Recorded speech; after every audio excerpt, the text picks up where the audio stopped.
The bullet tore through the shoulder of his coat before he even heard the gunshot, and Harrison Wade stumbled forward into the rocky outcrop, his worn boots sliding against loose gravel as blood began to seep through the threadbare fabric.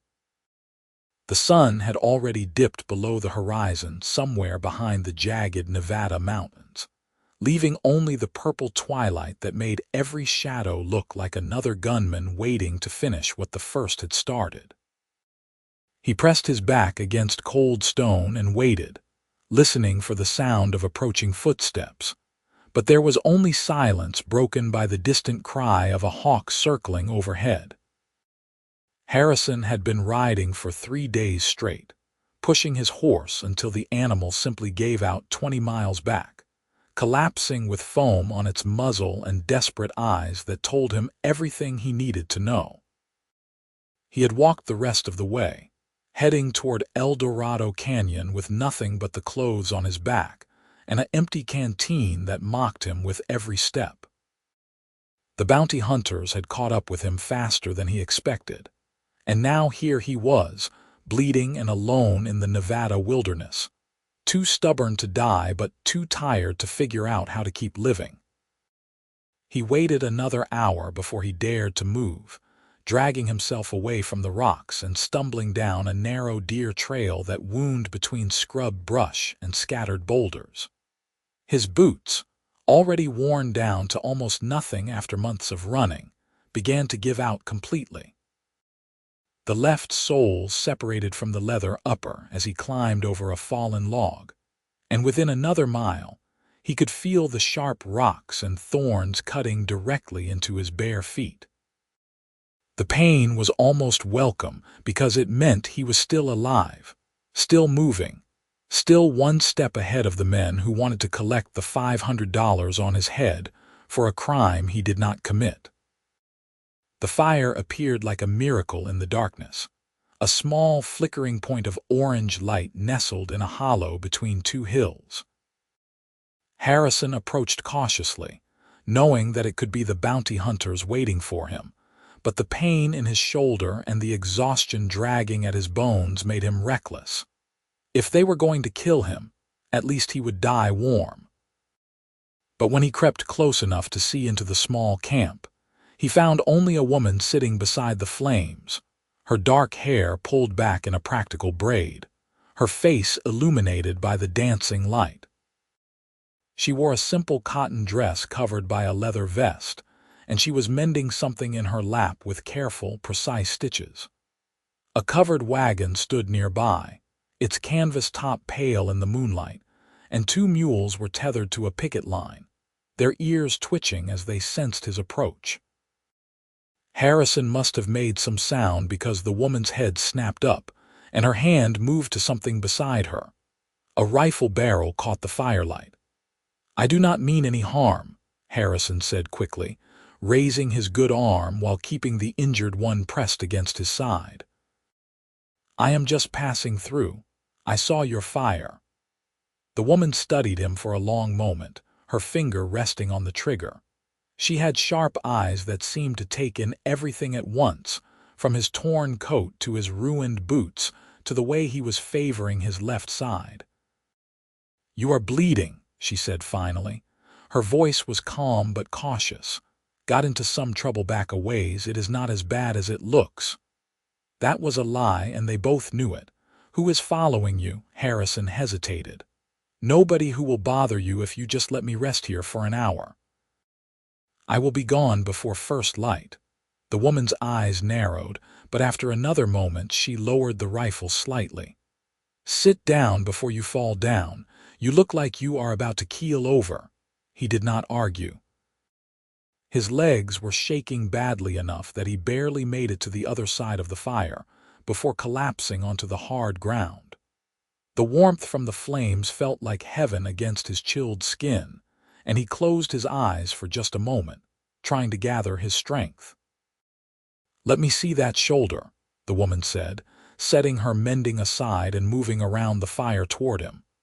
"I told you, it is not that bad. And I told you to let me see it.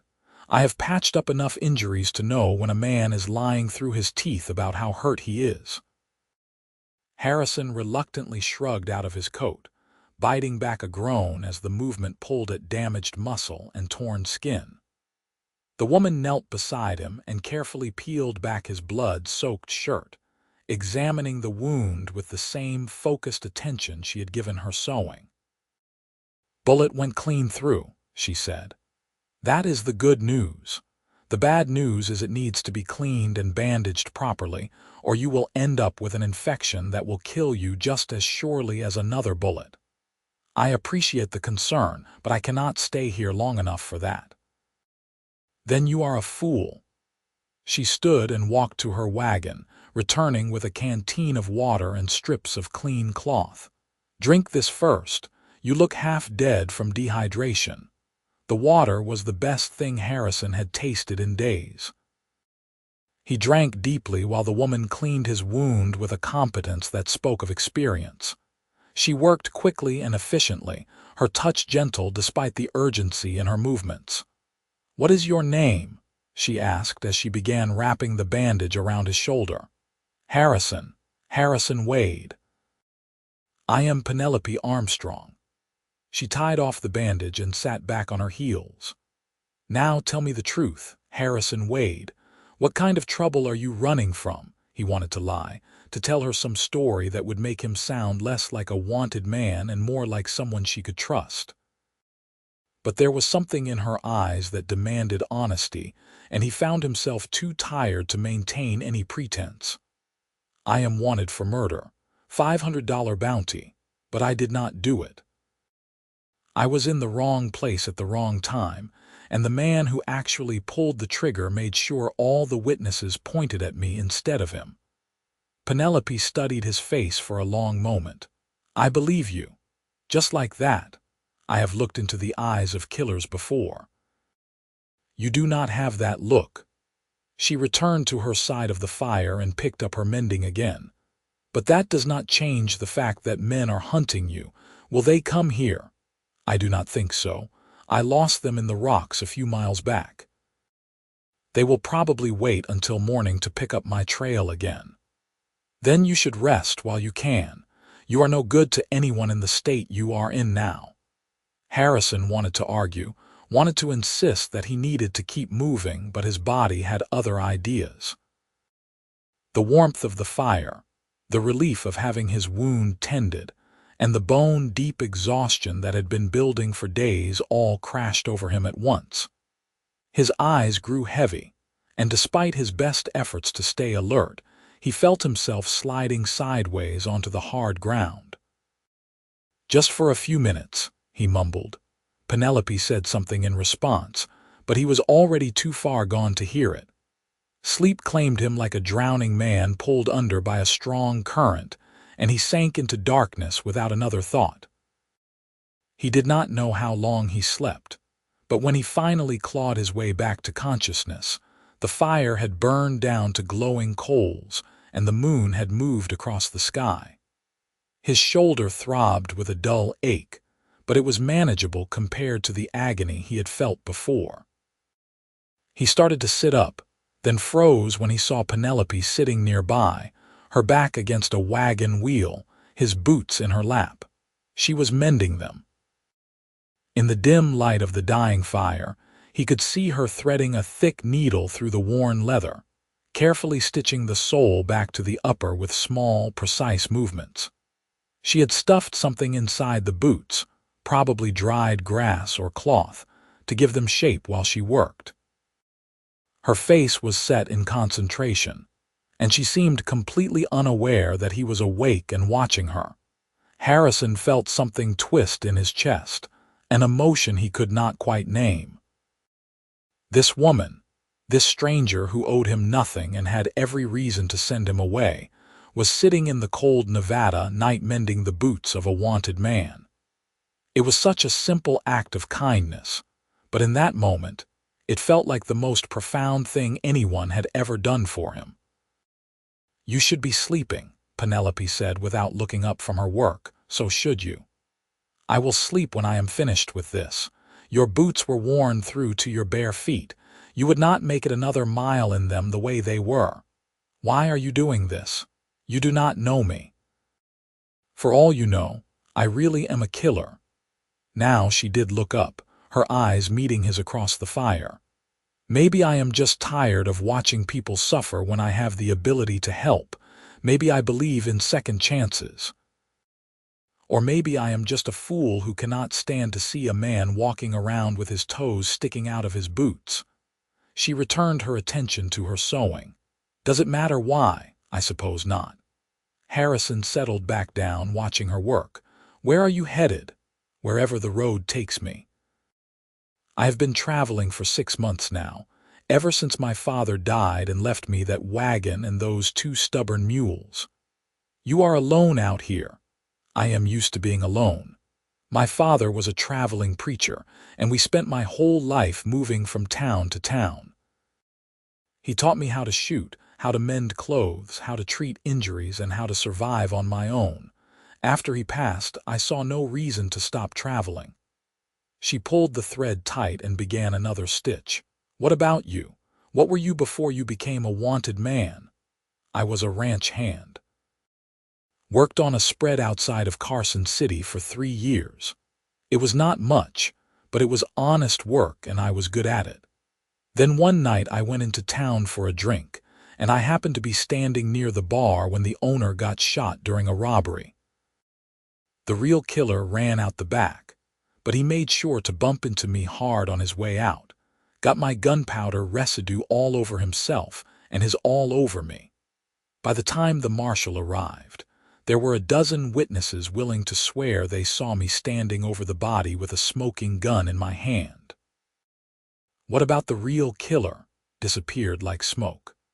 I spent 2 weeks in jail before I realized nobody was going to believe my story.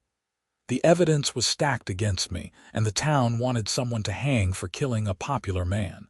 So I broke out and started running. That was 4 months ago. Penelope finished 1 boot and started on the second. Do you know who actually did it?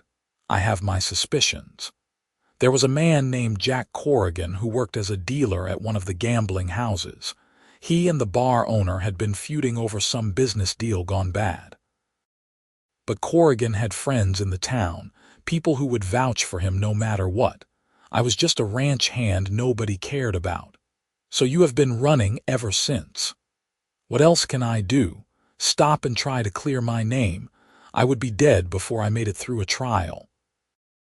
At least out here I have a chance. That is not living, Harrison. That is just slowly dying in a different way." He had no answer for that because she was right.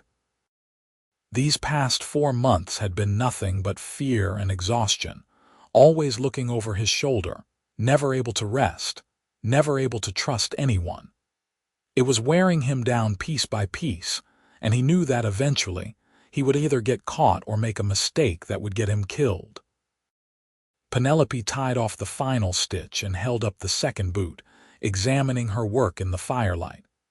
"These will hold for a while, but you need to get proper boots as soon as you can. I patched them as best I could, but the leather is nearly worn through in places. I do not have money for new boots. Then I suppose you will have to make do with what you have." She set the boots down near the fire to warm them. "Get some more sleep. You still look terrible. What about you? I will keep watch for a while longer. Someone needs to make sure those bounty hunters do not stumble across us in the dark." Harrison wanted to argue, but he was still too exhausted to put up much of a fight. He closed his eyes again, and this time when sleep took him, it was gentler, less like drowning and more like floating. When he woke again, it was to the smell of coffee and bacon frying over a rebuilt fire. The sun was just starting to paint the eastern sky with streaks of gold and pink, and Penelope was crouched beside the flames, tending to a small cast iron skillet.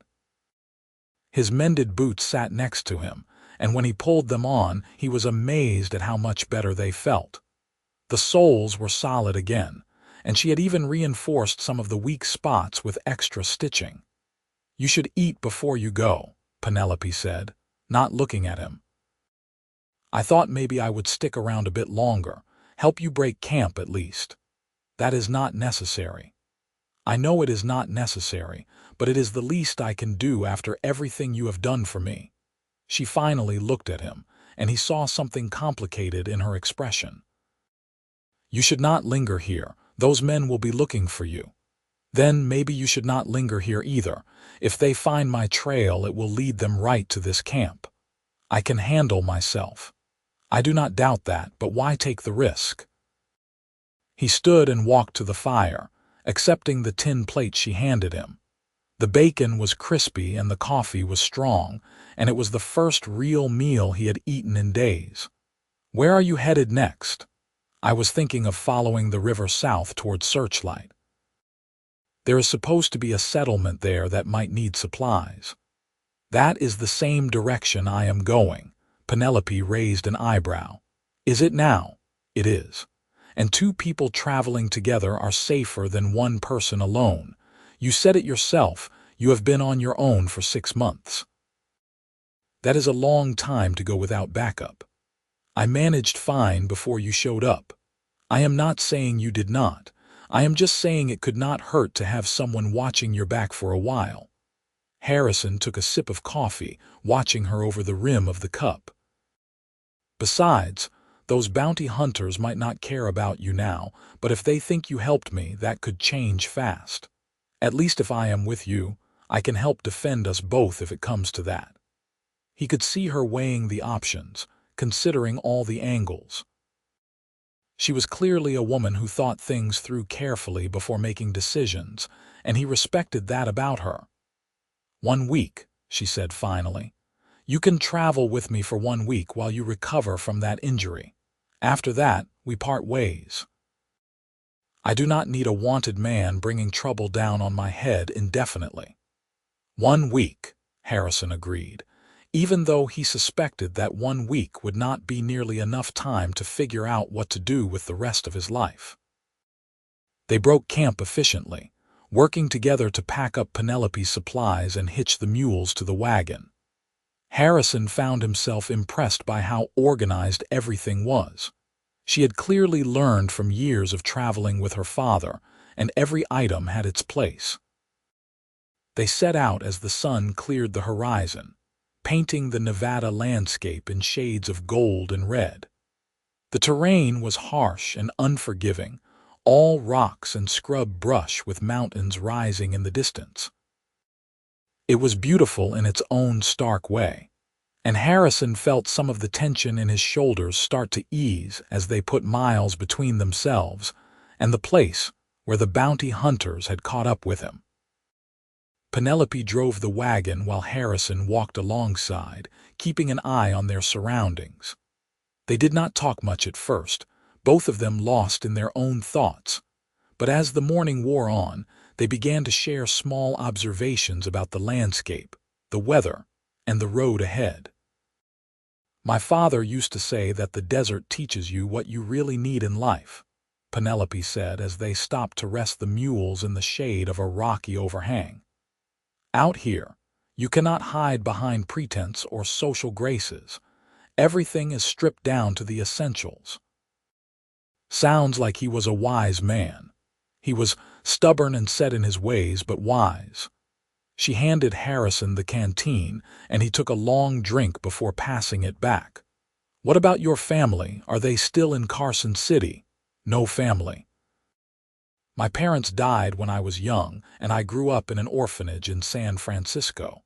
Left when I was 16 and have been working ranch jobs ever since."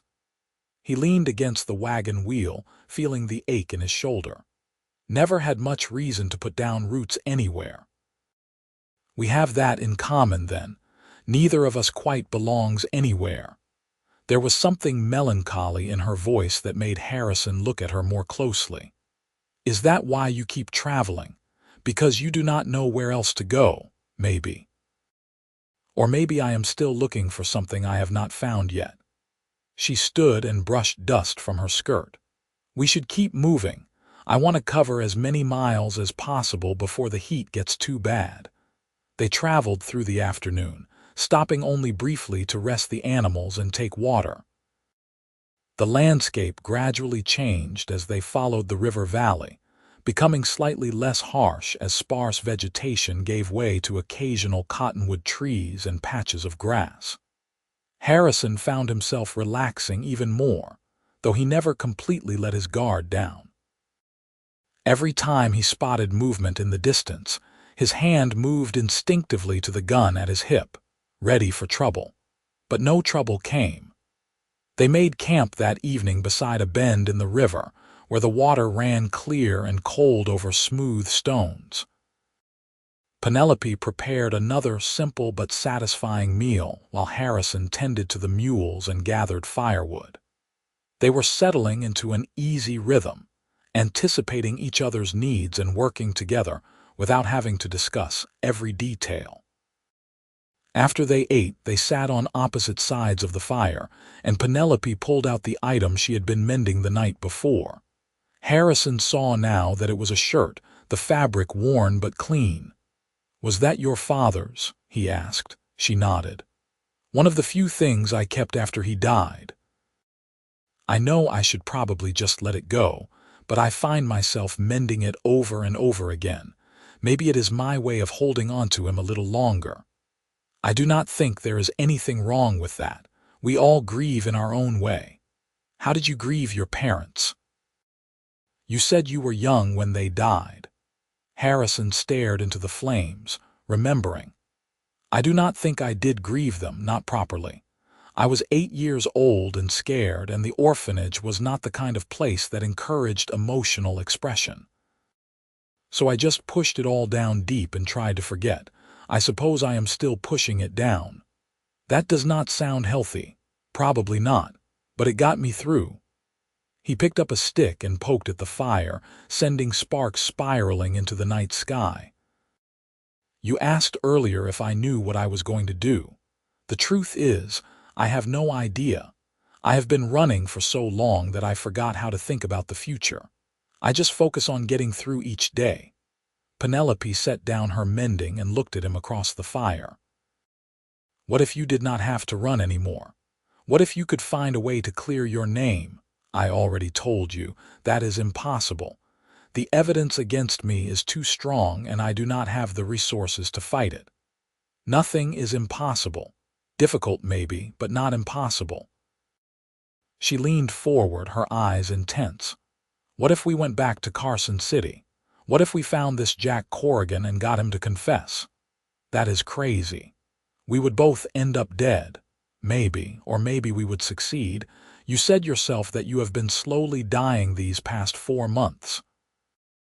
At least this way you would be doing something instead of just waiting for the inevitable." Harrison shook his head. "I appreciate the thought, but I cannot ask you to risk your life for me. You have already done more than enough.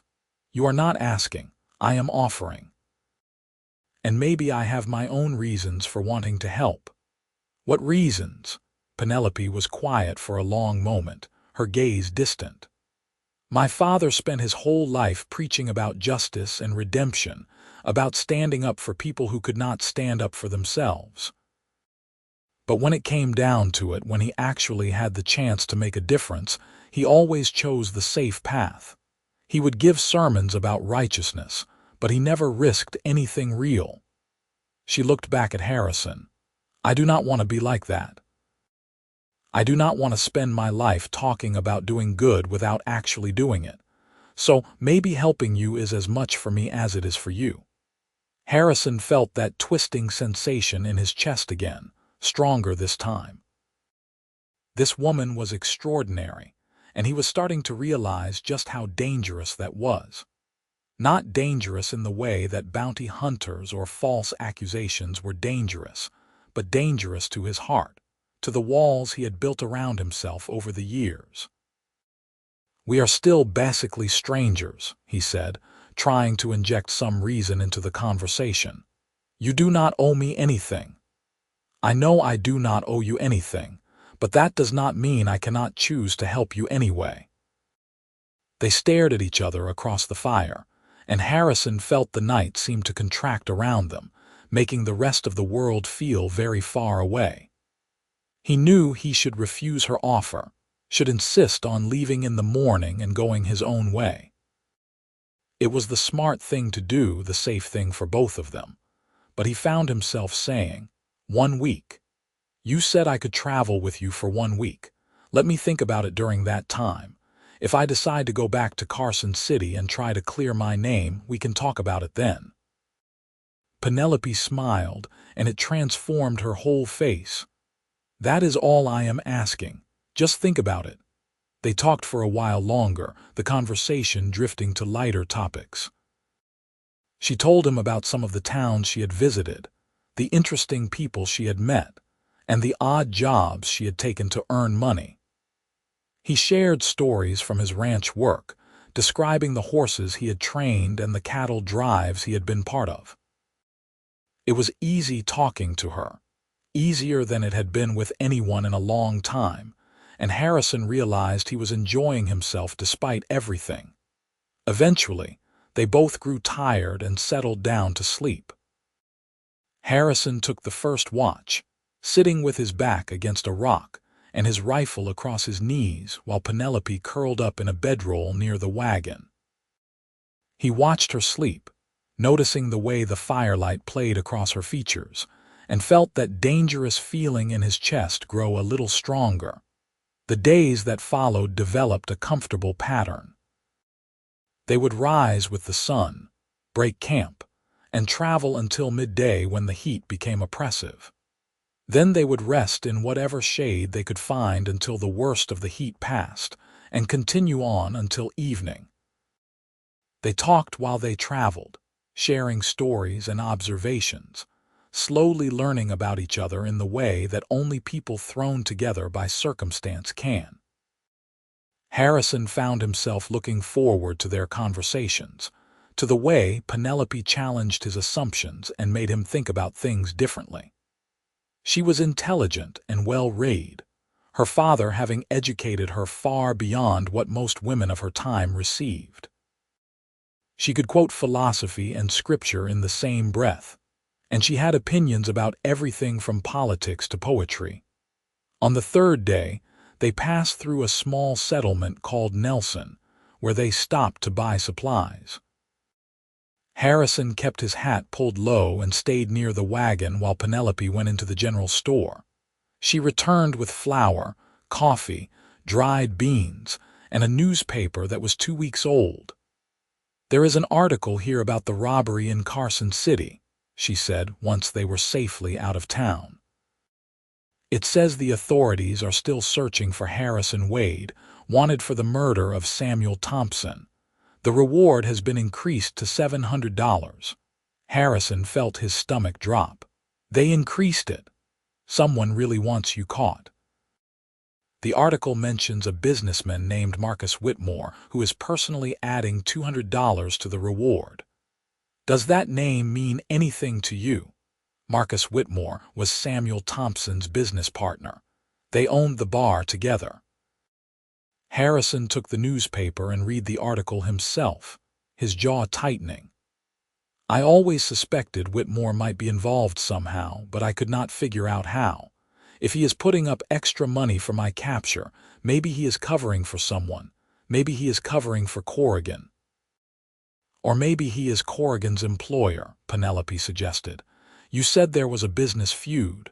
What if Whitmore wanted Thompson dead and hired Corrigan to do it? That would make sense. Whitmore gets rid of his partner, Corrigan gets paid, and I take the blame for everything. Nice and neat. Except you escaped, and now they need you dead before you can figure out what really happened. Harrison handed the newspaper back to her. Which is exactly why going back to Carson City is such a terrible idea. These are not just random bounty hunters chasing me. If Whitmore is involved, he has money and connections. He can make sure I never see the inside of a courtroom. Then we need to be smarter than him. We need proof before we go back. And how exactly do we get proof? Penelope thought for a moment. We find someone who knows what really happened that night. Someone who might be willing to talk if the price is right or the threat is real enough. You are talking about tracking down witnesses and possibly threatening them. That is dangerous work. I know. But what is the alternative? You spend the rest of your life running. She met his eyes with that intense gaze that made it hard to look away. You deserve better than that, Harrison. You deserve a chance to clear your name and live a real life. He wanted to argue, but the truth was that her words were starting to get through to him. These past few days with Penelope had given him a glimpse of what life could be like if he was not constantly running. He had felt almost normal, almost human again. And the thought of going back to that desperate, hunted existence was becoming harder to bear. "Let me think about it," he said again. That night, they camped in a canyon where red rock walls rose on either side of them, creating a natural shelter from the wind. Penelope made stew with the supplies they had bought in Nelson, and they ate while watching the stars emerge in the narrow strip of sky visible above them. "Can I ask you something?" Penelope said as she cleaned the dishes. "Of course. Why did you really agree to travel with me? I know you said it was because we were going the same direction, but I do not think that is the whole truth." Harrison considered lying, but he was tired of lies. "Because you showed me kindness when you had no reason to. Because you mended my boots while I slept and did not ask for anything in return. Because in 4 months of running, you are the first person who looked at me and saw something other than a wanted man." He paused. "And because I was lonely. I did not realize how lonely I was until I met you." Penelope set down the dish she was holding and looked at him. "I was lonely too. I did not realize it either until you stumbled into my camp." Something passed between them in that moment, an acknowledgement of a connection that went deeper than their short acquaintance should allow. Harrison felt it settle into his bones, both thrilling and terrifying in its intensity. "We barely know each other," he said, echoing his earlier words. "I know. But sometimes you just recognize something in another person, something that fits." She stood and walked to where he was sitting, settling down beside him with her back against the same rock.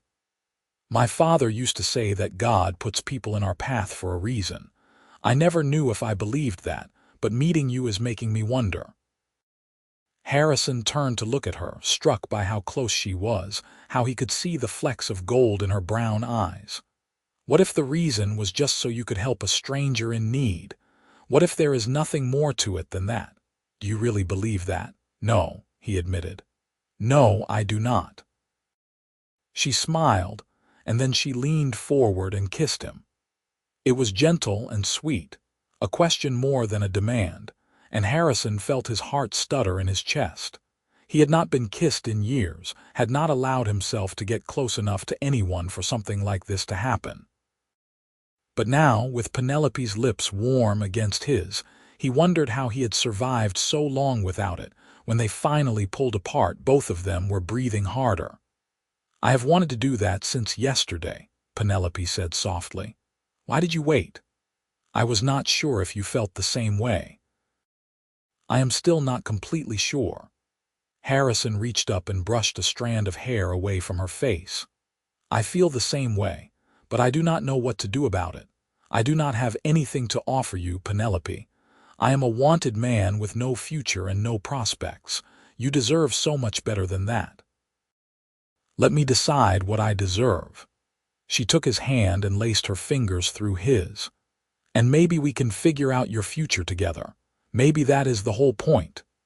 They sat there together under the stars, hands linked, and for the first time in months, Harrison allowed himself to hope. It was fragile and frightening, this hope, but it was also stronger than anything he had felt in a long time. The next morning, Harrison woke with his mind made up. "I will do it," he said as they prepared breakfast. "I will go back to Carson City and try to clear my name. But only if you let me do it alone. I cannot risk you getting hurt." Penelope shook her head. "No, we do this together or not at all.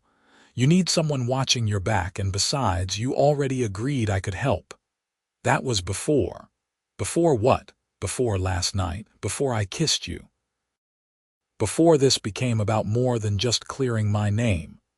Harrison moved closer to her. If something happened to you because of me, I could not live with myself. And if something happened to you because I was not there to help, how do you think I would feel? She cupped his face in her hands. We are in this together now, Harrison, for better or worse. He wanted to argue more, but he could see the determination in her eyes. Penelope Armstrong was not a woman who could be talked out of something once she made up her mind. And honestly, he was grateful for it. The thought of doing this alone was terrifying, but the thought of doing it with her by his side made it seem almost possible. All right, he said. Together. They spent the next 2 days planning their approach. Penelope suggested they start by going to Virginia City first, a larger town between their current position and Carson City. It was a mining town with plenty of saloons and gambling houses, the kind of place where men like Jack Corrigan might spend time. If they could track him down and watch him for a while, they might learn something useful. The key is not to rush this, Penelope said as they studied the map spread across the wagon bed. We need to be patient and careful, gather information before we make any moves. You are surprisingly good at planning criminal activity, Harrison observed with a slight grin. I read a lot of detective novels. They are more educational than you might think. They reached Virginia City on a hot afternoon when the streets were crowded with miners and merchants. The town was built into the side of a mountain, with buildings stacked in terraces and wooden sidewalks connecting them. The sound of stamp mills echoed through the air, a constant pounding that never seemed to stop. Penelope drove the wagon to a livery stable on the outskirts of town while Harrison scouted ahead, keeping his face hidden. They decided that Penelope would do most of the investigating since no one was looking for her, while Harrison stayed out of sight as much as possible. She started by visiting saloons and asking subtle questions about gambling, claiming she was looking for information about a dealer who might have cheated her late father. The story was plausible enough that people talked freely, and by the end of the second day, she had learned that Jack Corrigan was indeed known in Virginia City. He had worked at several establishments before moving on, always staying just long enough to make money before leaving under suspicious circumstances. One of the bartenders told me that Corrigan is back in Carson City now, Penelope reported as they ate dinner in their camp outside town. Apparently he came into some money a few months ago and has been living well, bought himself a nice suit and has been seen gambling at the high-stakes tables. Money he got from Whitmore for killing Thompson, Harrison said grimly. That would be my guess. But we need proof, not just suspicion. How do we get proof? Penelope thought for a moment. What if we could get Corrigan to confess? If we recorded his confession somehow or got witnesses to hear it, that might be enough to clear your name. Recording a confession is not exactly easy. And getting witnesses assumes that Corrigan would be stupid enough to confess in front of people. What if he thought he was confessing to someone who was not a threat, someone he trusted? Harrison raised an eyebrow. Like who? Like Marcus Whitmore. Or someone pretending to be working for Whitmore. Penelope leaned forward, her eyes bright with excitement. What if I approached Corrigan and told him that Whitmore sent me, that there is a problem with the money trail and Whitmore needs to meet with him to discuss it? We could set up a meeting in a place where witnesses could overhear everything. That is incredibly dangerous. If Corrigan suspects anything, he would kill you without thinking twice. Not if you are there protecting me, and not if we plan it carefully enough. She reached across and took his hand. I know it is risky, but I cannot think of another way. We need Corrigan to incriminate himself, and this might be our only chance. Harrison wanted to refuse, wanted to grab Penelope and ride as far away from Carson City as they could get. But he knew she was right. They needed evidence, and this plan, dangerous as it was, might actually work. "We need to scout Carson City first," he said finally. "Learn the layout, figure out where Corrigan spends his time, and plan an escape route if things go wrong. And we need to find trustworthy witnesses, people who would be willing to testify to what they heard." "The newspaper editor," Penelope suggested. "The one who wrote the article about Thompson's murder. If he is a good journalist, he would care about the truth." "Maybe. Or maybe Whitmore has him in his pocket, too. We will have to take that risk. But we should approach him carefully, feel him out before we reveal too much." They spent another day in Virginia City gathering supplies and information, then set out for Carson City. The journey took 3 days, and with each mile, Harrison felt his anxiety increase. He was riding straight back into the lion's den, the place where he was most wanted, and even with Penelope beside him, he felt exposed and vulnerable. They arrived at Carson City in the evening and made camp several miles outside town, hidden in a grove of trees near the Carson River. Harrison lay awake most of that night, staring up at the stars and listening to the sound of the water, trying to calm his racing thoughts. Penelope stirred beside him, and he realized she was not sleeping either. "Are you scared?" she whispered. "Terrified," he admitted. "Me too." She rolled onto her side to face him. "But I am also excited. Is that strange? Maybe a little, but I think I understand. For the first time in months, I feel like I am doing something instead of just running away. It is terrifying, but it also feels right." She reached out and found his hand in the darkness. "Whatever happens tomorrow, I want you to know that these past days with you have been some of the best of my life.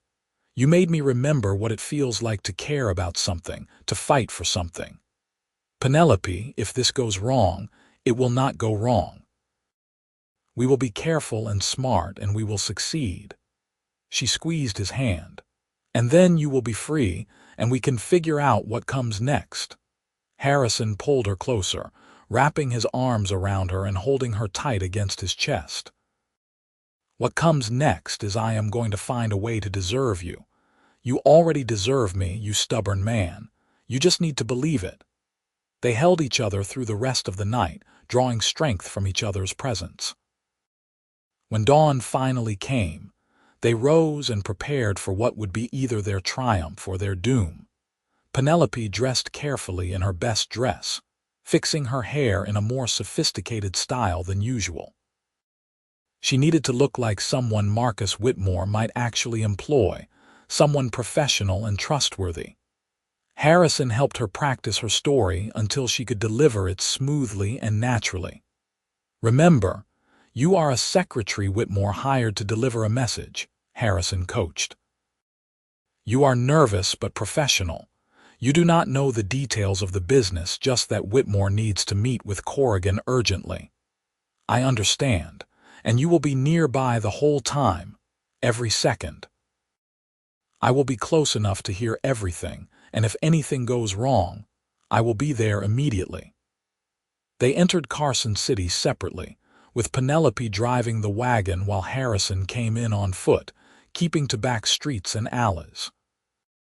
He was taking a huge risk just being in town, but there was no other way. He needed to be close enough to protect Penelope if things went bad. Penelope headed to the newspaper office first, while Harrison watched from across the street, positioned behind a stack of crates where he could see the door. She was inside for nearly 30 minutes, and Harrison spent every second of that time on edge, his hand never far from his gun. When she finally emerged, she crossed the street casually and walked past his hiding spot without looking at him. "He is sympathetic," she murmured as she passed. "Agreed to be there, bringing a deputy he trusts." Harrison felt relief wash over him. That was the first hurdle cleared. Now they just needed to set up the meeting and hope that Corrigan took the bait. Penelope spent the rest of the morning tracking down Jack Corrigan. She found him at a saloon called the Silver Dollar, playing cards with 3 other men. Harrison, watching from a position near the window, saw Corrigan clearly for the first time since that night 4 months ago. He was a tall man with dark hair and a thin mustache, dressed in an expensive suit that confirmed what Penelope had heard about his recent windfall.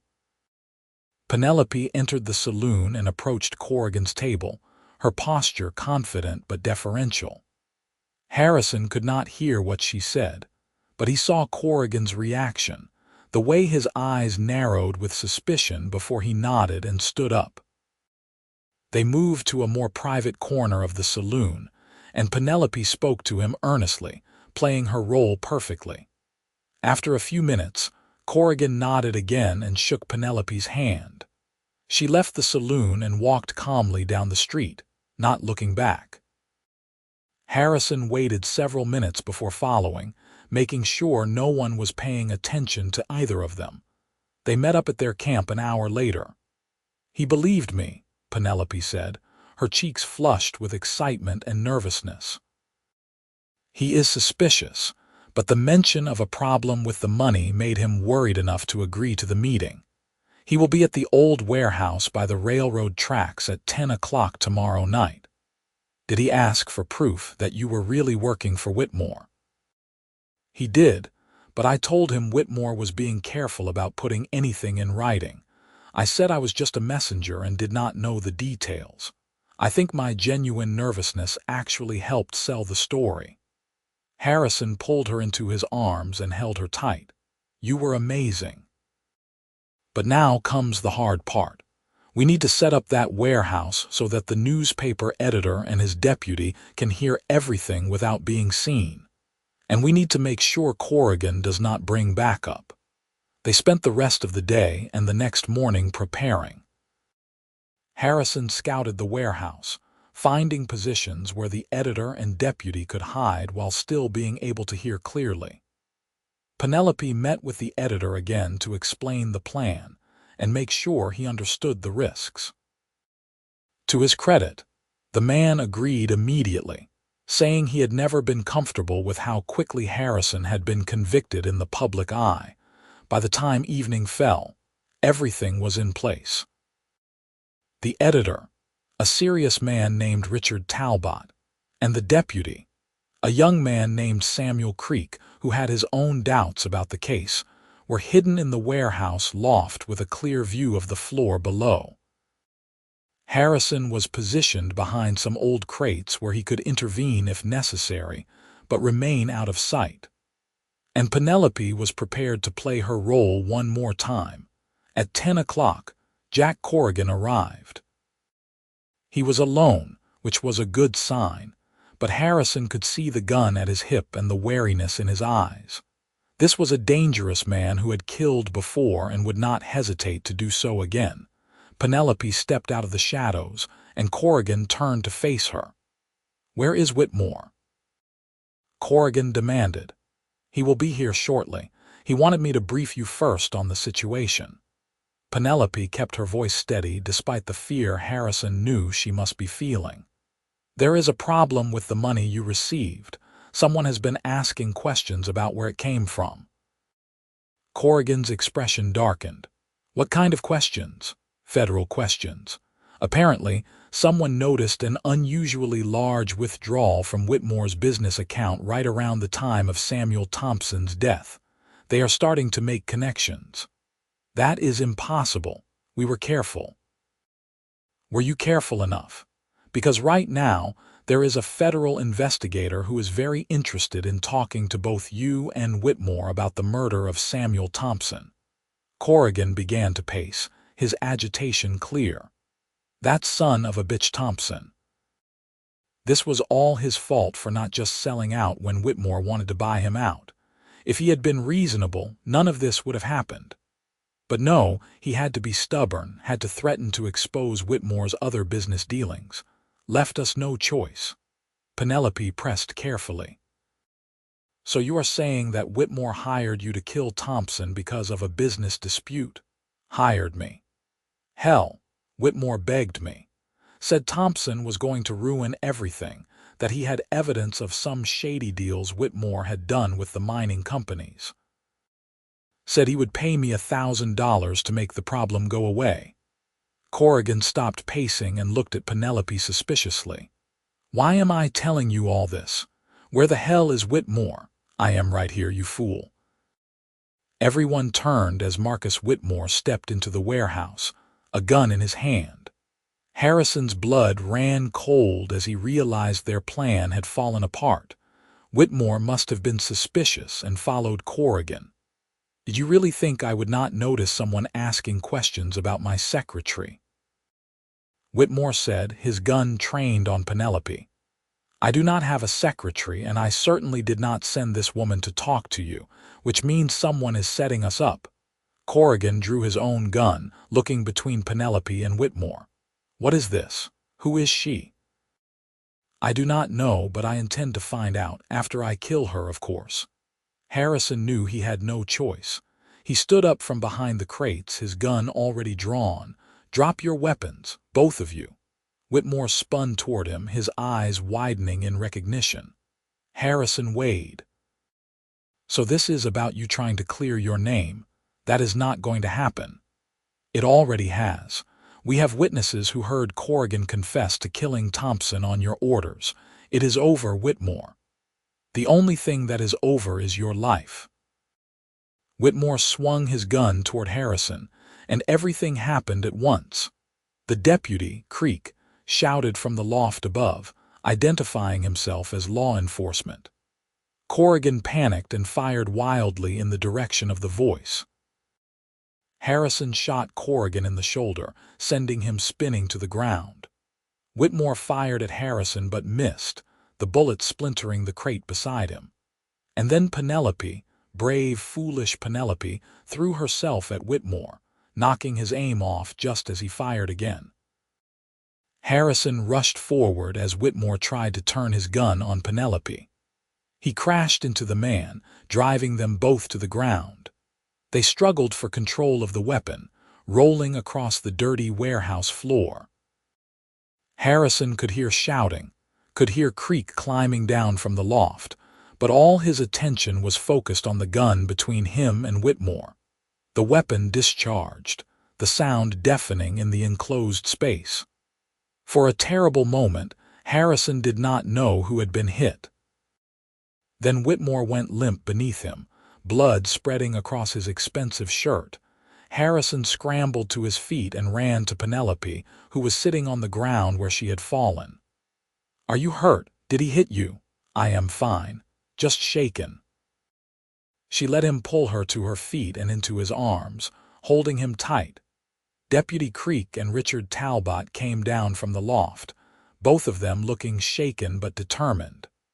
Creek moved to check on Corrigan, who was conscious and cursing, clutching his wounded shoulder.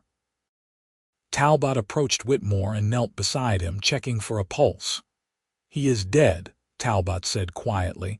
Harrison felt no satisfaction in that, only a weary relief that it was finally over. You both heard Corrigan's confession. Every word, Talbot confirmed, and we will testify to it. Deputy Creek, I think it is time to clear Harrison Wade's name. The next few hours were a blur of activity. Creek arrested Corrigan and called for a doctor to treat his wound. Talbot went to wake the marshal and bring him to the warehouse to explain what had happened. Harrison told his story from beginning to end, with Penelope and the two witnesses corroborating the key points. By dawn, Harrison was a free man. The charges against him were officially dropped, and the marshal issued a public apology for the wrongful accusation. Talbot wrote a detailed article for his newspaper, explaining exactly what had happened and how the real killers had been brought to justice.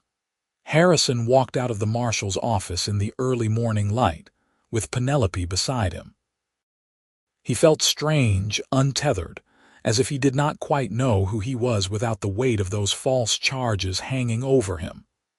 What do you want to do now? Penelope asked, taking his hand. Harrison looked at her, this remarkable woman who had risked everything to help him. I want to start living, really living, not just surviving, and I want to do it with you if you will have me. I thought you would never ask." She smiled and pulled him close, kissing him in the middle of the street as the sun rose over Carson City. They left town that afternoon, heading back to collect Penelope's wagon and supplies. They spent the next week traveling slowly, not rushing toward any particular destination, just enjoying the freedom of being together without fear or secrets between them. "I was thinking," Harrison said one evening as they made camp beside a small lake in the mountains. "There is a valley I saw once when I was working that ranch job. Beautiful green land with good water and decent grazing. It is not claimed yet, as far as I know. We could file a homestead claim, build a small ranch of our own." Penelope looked at him with bright eyes. "A home, an actual home that does not move. Unless you want to keep traveling. I know you are used to that life, and I do not want to take it away from you." "Harrison, I only kept traveling because I did not have a reason to stop. Now I do." She moved closer to him.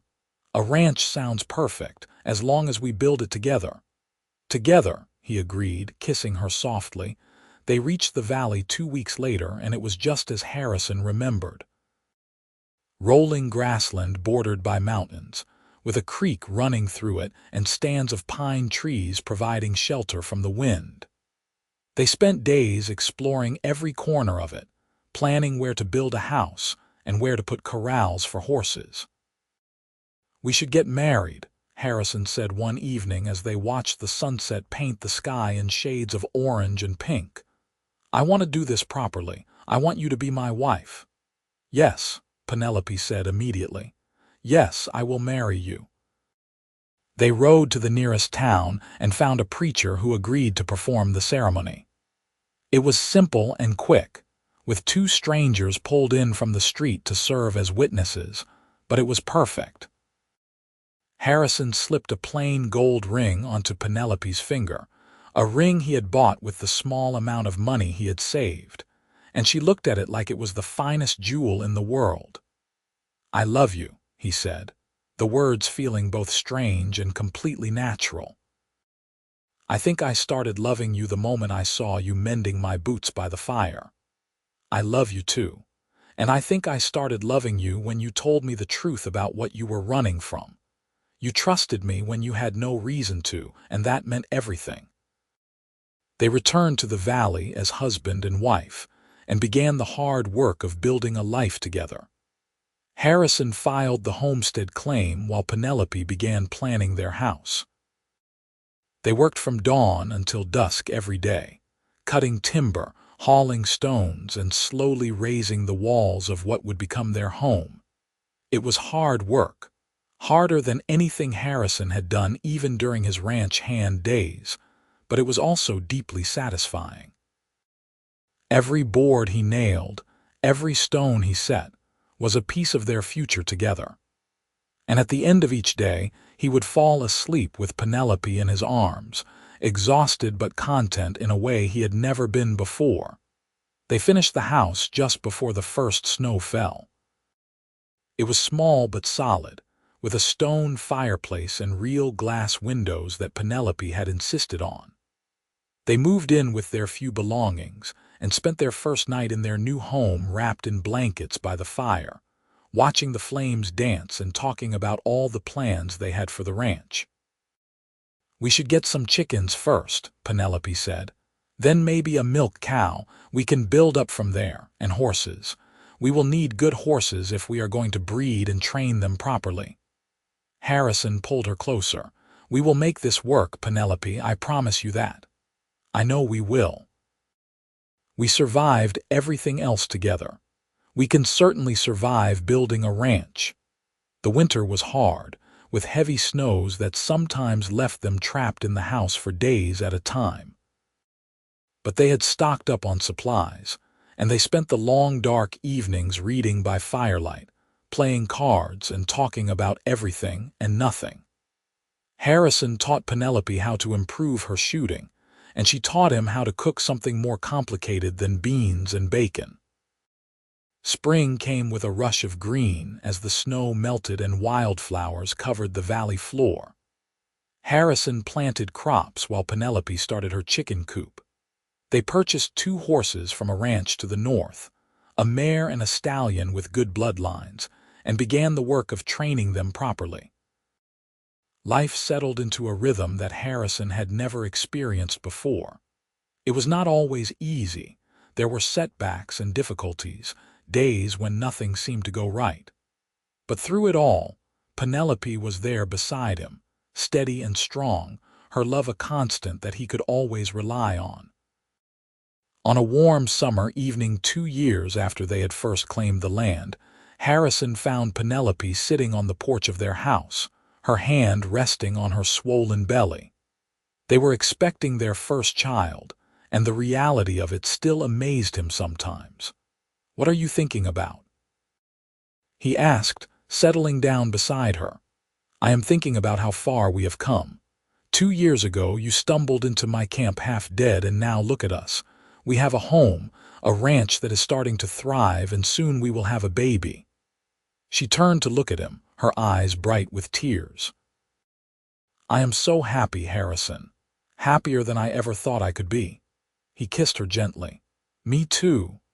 You saved my life that night, you know, not just because you patched up my shoulder, but because you gave me a reason to stop running. You gave me hope when I had none left." "We saved each other," Penelope corrected.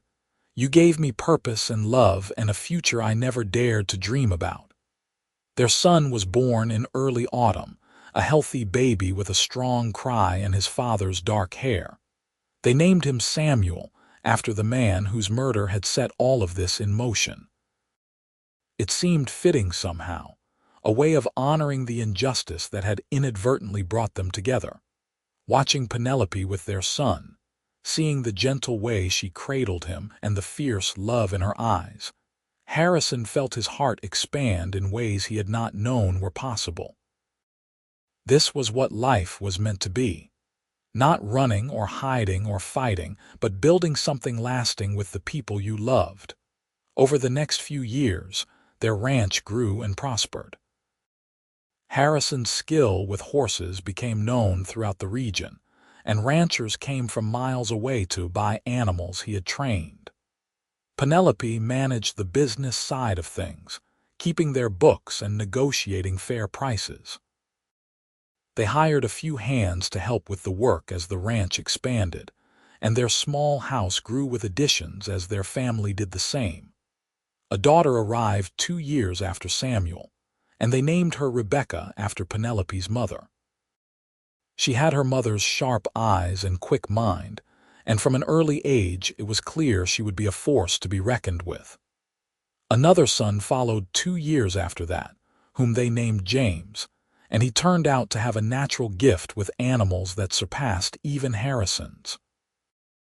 The years passed in a blur of work and laughter, of hard seasons and good harvests, of watching their children grow and their ranch prosper. Harrison never forgot those desperate months when he had been running for his life, but they seemed like a lifetime ago now, a dark period that had ultimately led him to exactly where he was meant to be. Richard Talbot, the newspaper editor who had helped clear Harrison's name, became a good friend and occasional visitor to the ranch. He brought news from Carson City and other parts of Nevada, keeping them connected to the wider world even though they rarely left their valley. "Jack Corrigan was hanged last year," Talbot told them during one visit when Samuel was 5 years old. "Took that long for the trial to work through the system, but justice was served in the end." Harrison felt no satisfaction in hearing that news, only a kind of weary sadness for all the lives that had been destroyed by greed and violence.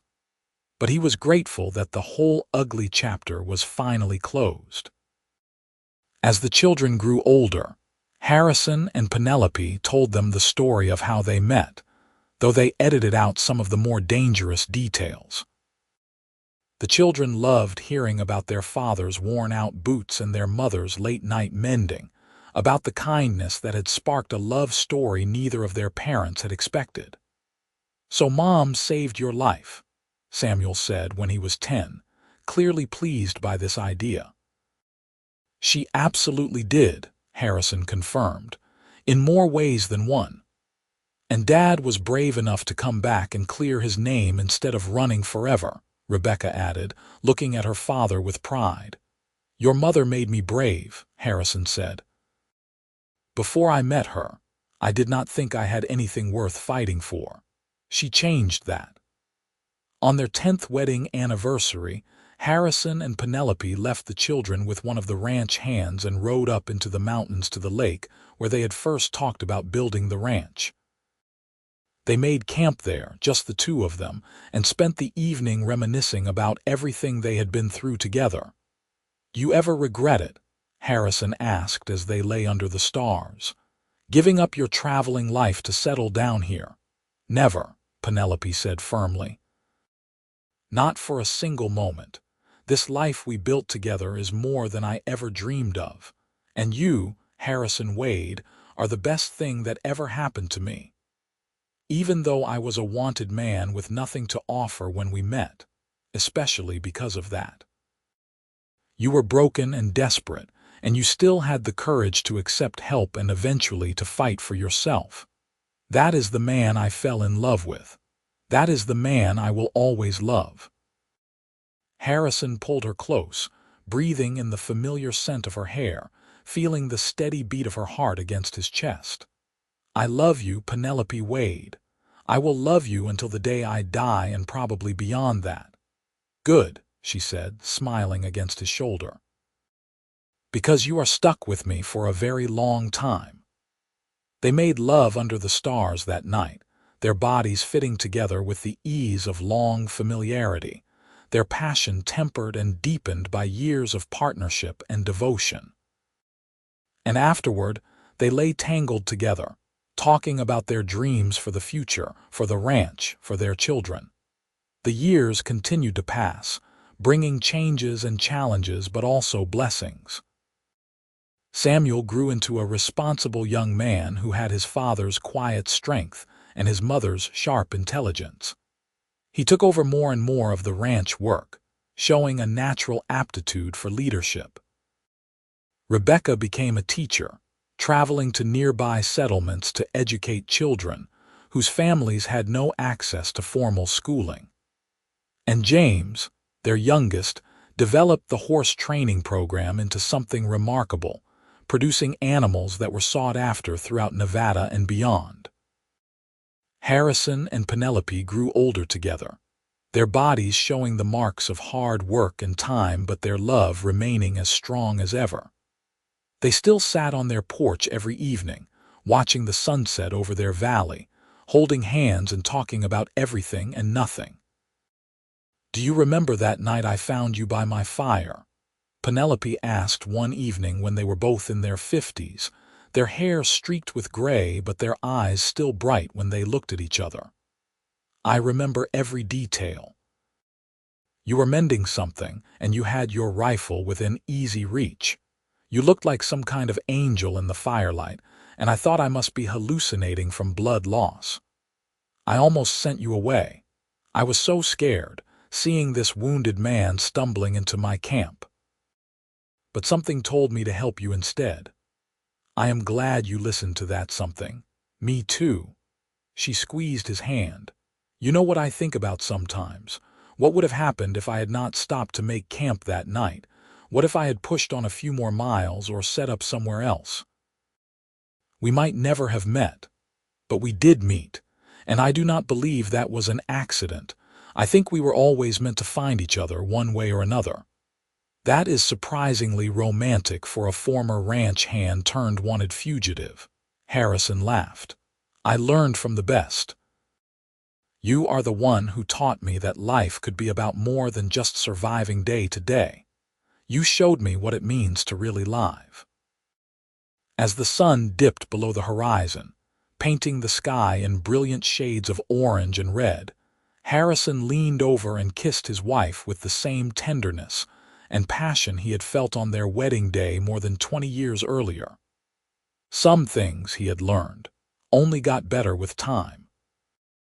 Their grandchildren started arriving when Samuel married a woman from a neighboring ranch and started his own family.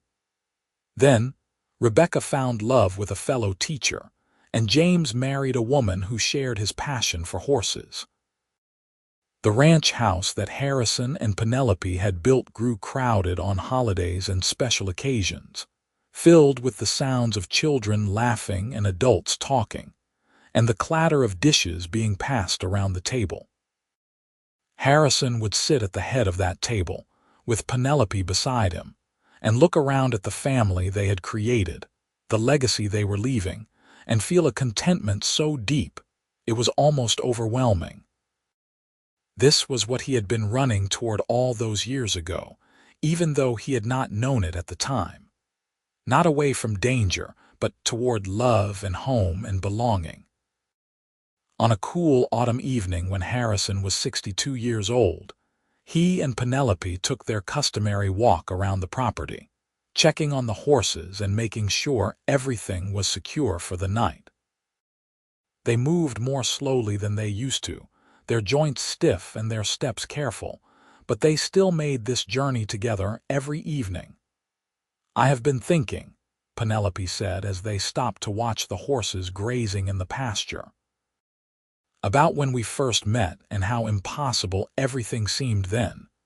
You were wanted for murder, I was alone and drifting, and the idea that we would end up here with all of this would have seemed like pure fantasy. What is your point?" "My point is that sometimes the impossible becomes possible when you find the right person to be impossible with." She turned to face him. "You made my impossible dreams come true, Harrison, every single one of them. You did the same for me. You believed in me when nobody else did, including myself. You saw something worth saving in a broken man with worn-out boots." "Those boots," Penelope said with a soft laugh. "I still have them, you know, packed away in the bottom of our trunk. I could never bring myself to throw them away because they represent the night that changed both of our lives. Maybe someday we can show them to our grandchildren. Tell them the whole story of how their grandmother saved their grandfather by mending his boots while he slept by the fire." "It is a good story," Penelope agreed. "The kind of story people tell for generations, the kind that reminds people that love can bloom even in the darkest of circumstances." They walked back to the house arm in arm, just as they had walked through life together for so many years. The evening was cool and clear, with stars beginning to emerge in the darkening sky, and smoke rose from the chimney of their home in a thin gray line. Inside, they sat by the fire that Harrison had built, the same fire they had warmed themselves by for decades, and talked about their children and grandchildren, about the ranch and its future, about all the small and large things that made up a life well lived. "Do you know what I am most grateful for?" Harrison asked as the fire burned low and they prepared for bed. "Tell me." "That I did not give up. That night when I stumbled into your camp, I was so close to just lying down and letting death take me. But something kept me moving, kept me putting one foot in front of the other despite the pain and exhaustion. If I had given up even an hour earlier, I would have missed you. I would have missed all of this." Penelope cupped his weathered face in her hands. "But you did not give up. You kept going and you found me, and together we built something beautiful. That is the most important thing, Harrison. Not that we almost missed each other, but that we did not." They climbed into bed, the same bed they had shared for so many years, and Harrison pulled Penelope close, feeling the familiar comfort of her body against his. Tomorrow would bring new challenges and new joys, and the day after that would bring more of the same, on and on until their time finally ran out. But tonight they were together, warm and safe and loved, and that was everything. The ranch continued to thrive under the management of Samuel and his siblings. Harrison and Penelope gradually stepped back from the day-to-day operations, content to advise when asked, but mostly just to enjoy their golden years together. They spent their days taking gentle rides through the valley, tending a small garden, and doting on their growing collection of grandchildren. On a spring morning when Harrison was 70 years old, he and Penelope stood on the porch of their house, looking out over the land they had claimed and built into something lasting. The valley was green and lush, dotted with horses and cattle, crisscrossed by fences they had built and roads they had worn smooth over years of use. In the distance, they could see their grandchildren playing near the creek, their laughter carrying on the breeze. "We did good," Harrison said, his arm around Penelope's waist. "Did not we? We did very good," she agreed. "Better than good. We created something that will last long after we are gone. A home, a family, a legacy of love and hard work. All because you took pity on a desperate man with worn-out boots. All because that desperate man had the courage to accept help and the strength to fight for a better future." Penelope leaned her head on his shoulder. "All because we found each other when we both needed it most." They stood there together in the warm spring sunshine. Two people who had started with nothing but hope and determination, and had built a life that exceeded their wildest dreams. The path had not always been easy, and there had been dark moments when success seemed impossible. But they had walked that path together, hand in hand, and that had made all the difference. As the years continued to pass, Harrison and Penelope remained devoted to each other and to the family they had created. They celebrated birthdays and holidays, mourned losses and celebrated triumphs, and through it all, their love remained the foundation upon which everything else was built. When Harrison was 78 years old, he fell ill with pneumonia during a particularly harsh winter. Penelope, now 76 and still sharp as ever, nursed him with the same fierce dedication she had shown that first night when she had cleaned and bandaged his bullet wound. She sat by his bedside day and night, reading to him, talking to him, holding his hand and refusing to believe that this was the end. "You survived a bullet wound, false accusations, and nearly 2 decades of ranch work," she told him firmly. "You are not allowed to die from a simple cold." "It is pneumonia, not a cold," Harrison corrected with a weak smile. "And I am not sure I have much choice in the matter." "You always have a choice. You choose to keep fighting, just like you chose to keep walking that night even though you could barely stand. You choose to come back to me, Harrison Wade, because I am not done with you yet." Whether it was her fierce determination or his own stubborn will to live, Harrison did recover, though it took weeks before he was strong enough to leave his bed. When he finally emerged, weak but alive, he found Penelope waiting with tears streaming down her face. "I thought I was going to lose you," she said as he held her. "Not yet. I promise to love you until the day I die and beyond, and I intend to put that day off as long as possible." They had 5 more good years together after that. Years filled with quiet contentment and simple pleasures. They watched their great-grandchildren take their first steps, celebrated Samuel's eldest son taking over as the primary manager of the ranch, and spent countless hours sitting on their porch, watching the sun set over the valley they had claimed so long ago. On a warm summer evening when Harrison was 83, he and Penelope sat in their usual spots, holding hands and watching the sky turn from blue to gold to orange to purple. The valley spread out before them in peaceful perfection, and in the distance they could hear their family gathering for dinner. "It has been a good life," Harrison said quietly. "The best life. Thank you for giving it to me." "We gave it to each other," Penelope replied. "Neither of us could have built this alone." "True. But you were the one who started it all. You were the one who looked at a desperate, wounded stranger and saw someone worth saving. That changed everything." Penelope squeezed his hand. And you were the one brave enough to let yourself be saved. That is just as important. They sat in comfortable silence as the stars began to emerge and the last light faded from the sky. Inside the house, their family was waiting, 3 generations of love and life that had grown from a chance meeting beside a campfire so many years ago. Harrison turned to look at his wife, this remarkable woman who had been his partner, his best friend, and his greatest love for more than 4 decades. Her hair was white now and her face was lined, but when she smiled at him, he saw the same fierce, intelligent, beautiful woman who had mended his boots while he slept all those years ago. "I love you, Penelope Wade," he said, the words still feeling as important and true as they had the first time he spoke them. "With everything I am and everything I have, I love you. And I love you, Harrison Wade, always and forever."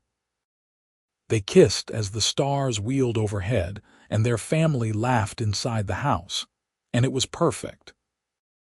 Not the perfection of a fairy tale where nothing ever goes wrong, but the deeper perfection of 2 lives fully lived, fully shared, fully given to each other and to the family and home they had built together. Harrison lived to be 87 years old, and when he finally passed peacefully in his sleep, he did so with Penelope's hand in his and his family gathered around him. He left behind a thriving ranch, 3 children, 8 grandchildren, 5 great-grandchildren, and a legacy of love that would continue for generations to come. Penelope lived for 2 more years after her husband's death, still sharp and engaged with the world around her. She spent those years making sure the ranch continued to run smoothly, doting on her expanding family, and writing down the story of how she and Harrison had met and built their life together. She wanted to make sure future generations would know where they came from and what their ancestors had overcome. On the evening before she died, Penelope asked her children to bring her the old boots she had kept packed away for so many years. They were cracked and worn now, the leather brittle with age, but she could still see her careful stitches holding the soles to the uppers. "This is where it all started," she told her gathered family, her fingers tracing the old mending work. "Your father stumbled into my camp with these boots worn through to his bare feet, and while he slept by the fire, I mended them. It was such a simple act, but it led to everything that came after. It taught me that sometimes the smallest gesture of kindness can change the course of a life." She looked at her children and grandchildren with fierce love. "Remember that. When you see someone struggling, when you have the chance to help even in a small way, do it. You never know what might grow from that one small act." Penelope died peacefully that night, and her family buried her next to Harrison on a hill overlooking the valley they had loved so much. They planted wildflowers around the graves, the same flowers that bloomed every spring across the valley floor, bright and beautiful and enduring. The ranch continued for generations, passed down from Samuel to his children to their children, each generation adding their own improvements while maintaining the core values Harrison and Penelope had established.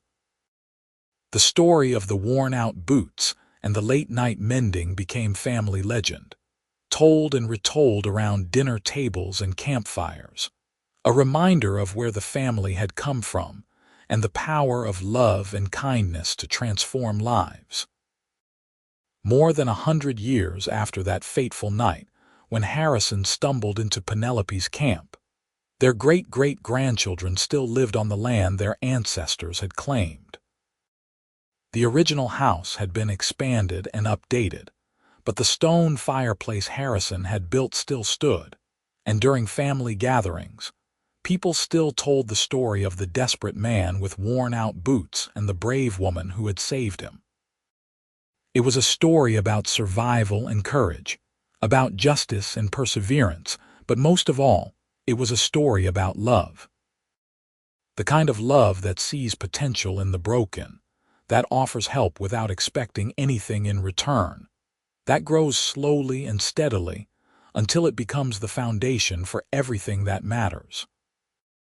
And every spring, when the wildflowers bloomed on the hill where Harrison and Penelope were buried, their descendants would visit and remember the two people who had started it all. They would think about worn-out boots and careful stitches, about campfires and confessions, about hard work and harder choices, and about the simple truth that love, when given freely and nurtured carefully, could overcome any obstacle and create something that lasted forever.